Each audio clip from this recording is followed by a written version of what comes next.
Bismillahirrahmanirrahim. Alhamdulillah wassalatu wassalamu ala Rasulillah Sayyidina Muhammad ibn Abdullah amma ba'd. Alhamdulillah, ini adalah kajian terakhir di kitab Al-Khulasah fi Usulil Fiqh karya Al-Ustadz Ad-Doktor Muhammad Hasan Hitu radhiyallahu taala anhu wa hafizah. Dan kita sampai di pembahasan taklidul mujtahidi al-mujtahidah.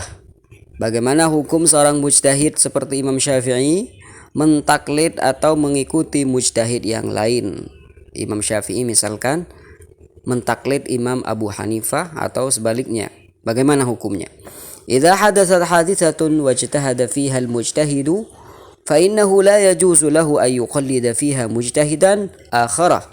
Apabila terjadi sesuatu dalam satu permasalahan, kemudian ada seorang mujtahid yang ijtihad dalam permasalahan tadi, maka dia tidak boleh hukumnya mentaklid atau mengikuti mujtahid yang lain dalam masalah tersebut. Kenapa? Li'annahu muta'abbadun bima addahu ilaihi ijtihaduhu. Karena dia sudah beribadah dengan hukum yang dihasilkan oleh ijtihadnya sendiri. Wa amma idza lam yajtahid fiha, adapun apabila dia belum ijtihad dalam masalah itu, fal jumhuru aidan ala annahu yalzamuhu al-ijtihadu li qudratihi alaih. Ada satu permasalahan tapi dia belum berijtihad dalam permasalahan tersebut, maka menurut mayoritas para ulama dia wajib ijtihad, tidak boleh mentaklid imam mujtahid yang lain walaupun dia belum ijtihad dalam masalah tersebut. Kenapa? Liqudratihi alaih, karena dia bisa ijtihad. Imam Syafi'i bisa ijtihad sendiri. Kenapa ingin mengikuti mujtahid yang lain? Wala yajuzu lahu an yuqallida ghairahu. Dia tidak boleh hukumnya mentaklid mujtahid yang lain. Qala al-musannifu sifatul mujtahid alladhi yastafti. Berikut adalah sifat dari seorang mujtahid yang boleh alladhi yustafta, sifatul mujtahid alladhi yustafta. Berikut adalah sifat seorang mujtahid yang boleh diminta fatwa, ya. Boleh kita taklid pada mujtahid tersebut. Ittafaqal ulama'u ala annahu idza arada an yastaftiya fa innama yastafti man urifa bil ilmi. Para ulama sepakat bahwasanya apabila seorang ingin minta fatwa atau ingin mentaklid atau mengikuti seorang mujtahid, maka dia harus mentaklid orang yang dikenal akan keilmuannya, orang yang berilmu, orang yang benar-benar alim. Urifa bil ilmi wal ijtihadi wal adalah. Kita harus mentaklid orang yang dikenal akan keilmuannya, dikenal akan ijtihadnya, dia bisa ijtihad, dikenal akan adalahnya, tidak banyak berbuat dosa kecil ataupun dosa besar. Dalam artian bukan maksum. Adalah yang dimaksud adil, lam yartakib kabair, tidak berbuat dosa besar. Walam yusir alal kaba'ir wal sagair, dan dia tidak selalu melakukan dosa kecil. Washtuhira amruhu bidzalika bainahum, sehingga orang tersebut itu masyhur di kalangan orang banyak bahwasanya ini masya Allah ilmunya luar biasa, dia masya Allah ijtihadnya mampu untuk menggali hukum langsung dari Al-Quran hadis, dan dia tidak pernah ditemukan melakukan dosa-dosa besar. Itu bahkan dia tidak pernah diketahui israr, selalu melakukan dosa kecil. Fa in wujida adadun minal mujtahidin ala darajatin wahidatin min sifatil kamal jaza lahu an yuqallida man syaa minhum. Apabila ditemukan banyak sekali orang-orang yang mujtahid ala darajatin wahidah, tapi satu tingkatan, min sifatil kamal, masya Allah, mujtahidnya misalkan 4, ya, semuanya masya Allah, ilmunya masya Allah, ijtihadnya masya Allah, adalahnya masya Allah, semuanya. Jazalahu ayyuqallida man sya'a minhum, maka boleh bagi dia, bagi seorang muqallid, orang yang ingin mengikuti, memilih siapa yang ingin dia taklid. Apakah ingin mentaklid Imam Syafi'i, Imam Abu Hanifah misalkan. Wasahihu annahu yajuzu lahu an yuqallida al-mafdula ma'a wujudil fadil. Bahkan dia boleh mentaklid orang yang mafdul. Mafdul ini lebih rendah, seakan-akan lebih rendah, padahal di sana ada yang lebih tinggi keilmuannya misalkan ya. Ma yajuzu fihi taklid. Ma yajuzu fihi taklid. Atau ma yajuzu fi taklid, permasalahan yang boleh ada taklid. Apakah semua permasalahan itu boleh taklid? Jadi ada permasalahan-permasalahan yang tidak boleh taklid, ada juga permasalahan yang boleh untuk kita taklid. Wa taqlidu innama yajuzu aw yajibu fil furu'il fiqhiyah. Jadi taklid itu hanya diperbolehkan atau bahkan wajib apabila orang tidak mampu untuk menggali hukum langsung dari Al-Quran hadis. Boleh taklid atau bahkan wajib dalam permasalahan-permasalahan fikih. Jadi yang boleh taklid itu dalam masalah fikih. Wa amma fi usuluddin wal aqidah, adapun taklid dalam usuluddin, dalam dasar-dasar keagamaan, akidah, faqad dhahaba al-aktharuna kama hakahu al-Amidi wa ikhtarahu huwa wal-Razi wa Ibn al-Haji bi annahu la yajuzu at-taqlidu fi masail al-i'tiqad bal yajibu al-i'tiqadu an dalil. Dalam ilmu akidah, dalam ilmu keyakinan, dalam tauhid, mayoritas ulama seperti yang dikatakan oleh Imam Amidi, bahkan dia memilih perkataan tersebut, Imam Razi juga, wa Ibnul Hajib, bahwasanya tidak boleh seseorang mentaklid dalam masalah akidah, ya, dalam tauhid yang harus didasari dengan dalil, tidak cukup mentaklid. Jadi taklid itu seakan-akan mengambil hukum tanpa mengetahui dalilnya, itu namanya taklid. Jadi dalam fikih boleh kita lakukan itu, kita tahu hukum ini, hukum itu, tapi kita tidak tahu apa dasar-dasarnya. Boleh dalam fikih seperti itu semua. Tapi kalau misalkan dalam ilmu akidah taklid, Allah ada ya, taklid ya, sami'na wa ta'na, tanpa harus mengetahui dalil. Jadi taklid itu mengambil hukum tanpa harus mengetahui dalilnya.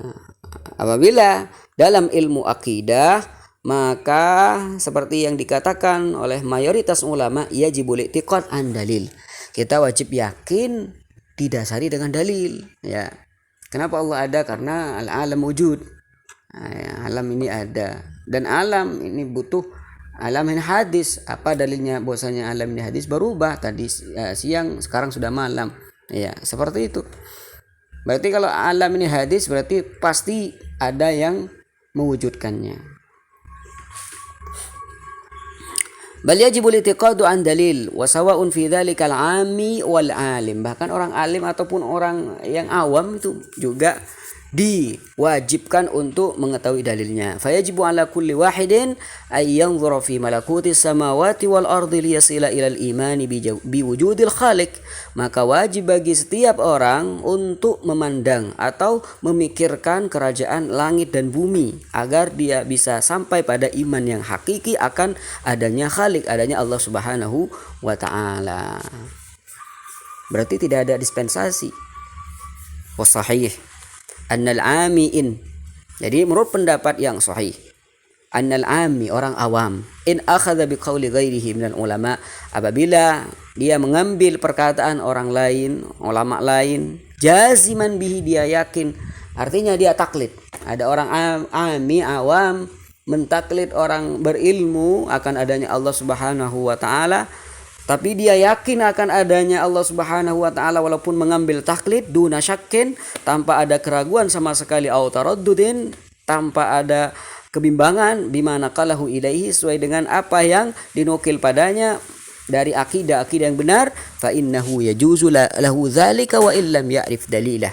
Jadi dia boleh hukumnya mentaklid dalam usuluddin, walaupun demikian tapi dengan catatan harus jazim, tidak boleh ragu. Wadzalika lianna aktsaran nasi la yastati'una an-nazar, karena banyak sekali orang tidak mengetahui cara mencari dalil. Ya, lebih-lebih ya zaman sekarang ini sulit mengetahui orang-orang yang bisa mencari dalil, ya, lebih-lebih yang awam. Qala tatabbu'ur rukhasi fil taqlid. Berikut adalah tatabbu'ur rukhas, mencari keringanan-keringanan dalam taklid, ya. Allazi alaihi ulamaul ummah minal usuliyin. Jadi maksudnya apa tatabbu'ur rukhas? Jadi kita tuh mentaklid, ya, mentaklid. Tapi bagaimana hukumnya mencari keringanan dari setiap mazhab, misalkan yang mazhab Syafi'i ngambil yang ringan, mazhab Imam Abu Hanifah ngambil yang ringan, terus seperti itu. Yang penting ada yang ringan, lebih ringan lagi, yaitu ditaklid yang lebih ringan. Alladzi alaihi ulamaul ummah minal usuliyyin wa ghairihim annahu la yajuzu fi taqlid tatabbu'ur rukhs.